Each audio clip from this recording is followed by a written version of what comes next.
Start. بندہ ناچیز مفتی عبدالستار اسد. میں حضور سید عالم علیہ الصلوۃ والسلام کا ایک معجزہ اور اس کا ایک انوکھا ماحول حضور سید عالم صلی اللہ علیہ وسلم کی بارگاہ میں ایک بی بی صاحبہ حاضر ہوئیں جو نبی پاک علیہ السلام کی صحابیہ تھی. آقا کریم علیہ السلام سے عرض گزارتی ہیں، یا رسول اللہ صلی اللہ تعالی علیہ وسلم، میرا خامد بہت مہمان نواز ہے، لیکن شومی قسمت کہ میں تھک جاتی ہوں مہمانوں کی خدمت کرتے کرتے، کبھی کھانا کبھی ہانڈی، تو سارا دن چولہے پہ بیٹھے بیٹھے میرا دن گزر جاتا ہے. اگر ذرا نوازی فرمائی جائے تو میرے خامد کو ریکویسٹ کر دی جائے کہ وہ ذرا ہاتھ ہلکا کر لیں. آقا کریم علیہ السلام نے جب ان کی یہ بات سنی تو آقا کریم علیہ السلام نے منع تو نہیں فرمایا، لیکن آقا کریم علیہ السلام نے فرمایا کہ اگر پسند کرو تو میرے لیے ایک دن کی دعوت بنا لو، اس کے بعد جو چاہو گی ویسے ہو جائے گا. اگر چاہو گی کہ مہمان آئیں تو ٹھیک ہے، اگر چاہو گی نہ آئیں تو پھر منع کر دیں گے. جب آقا کریم علیہ السلام کی آمد کا تذکرہ سنا تو صحابیہ اس کے تو دل دماغ کے غنچے کھل اٹھے. عرض کرنے لگی، یا رسول اللہ صلی اللہ تعالی علیہ وسلم، جہاں سبھی کی کھانا پکاتی ہوں تو اگر میرے گھر محبوب خدا تشریف لائیں تو اس سے بڑی میری اور قسمت کیا ہوگی. تو اگر آپ ذرا نوازی فرمانے پہ ہو ہی گئے ہیں تو پھر دیر نہ کیجیے گا، ذرا تشریف لائیں. آقا کریم علیہ السلام نے فرمایا، پھر کل میرا کھانا تیار کرنا، ہم آئیں گے. آقا کریم علیہ السلام اگلے دن ہی ان کے گھر تشریف لے گئے.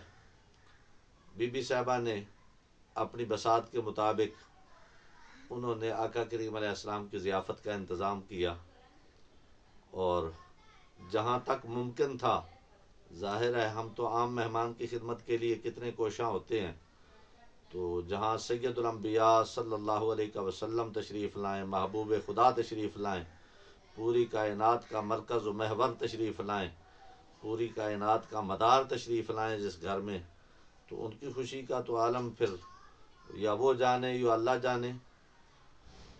تو آقا کریم علیہ السلام گھر پہنچے، انہوں نے کھانا حضور سید عالم صلی اللہ علیہ وسلم کی خدمت میں پیش کیا، اور دیگر جو رفقات تھے ساتھ ان کو بھی.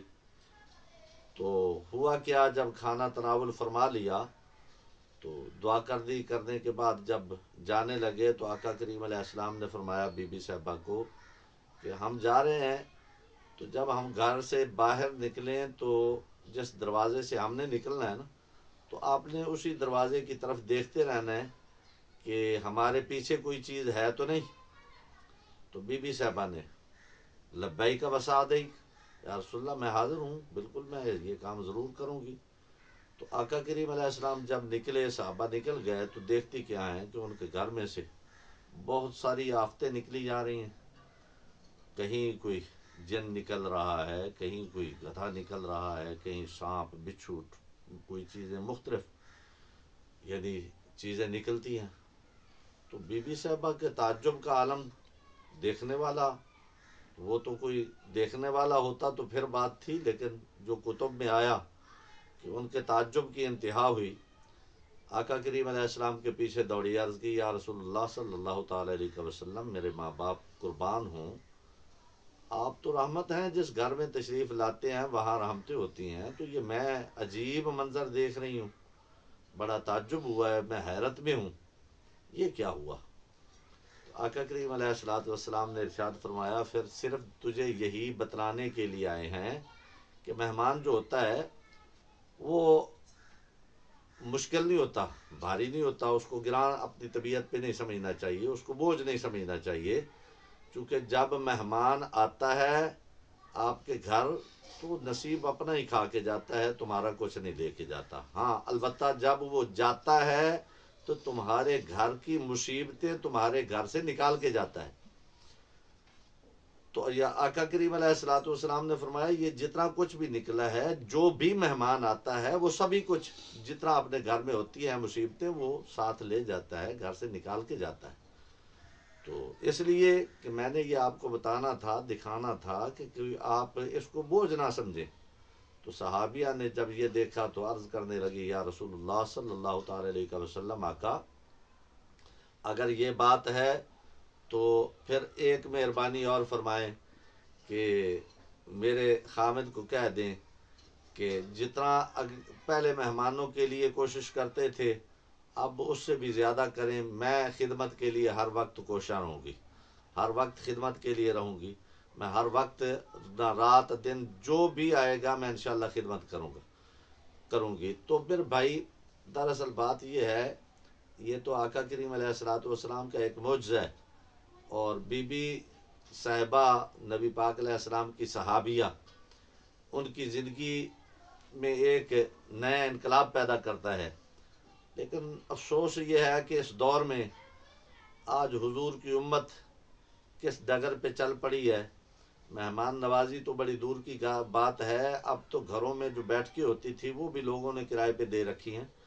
تو افسوس کا مقام ہے میرے بھائی، مہمان کی صرف خدمت کرنے پر اللہ حج و عمرے کا ثواب دے دیتا ہے۔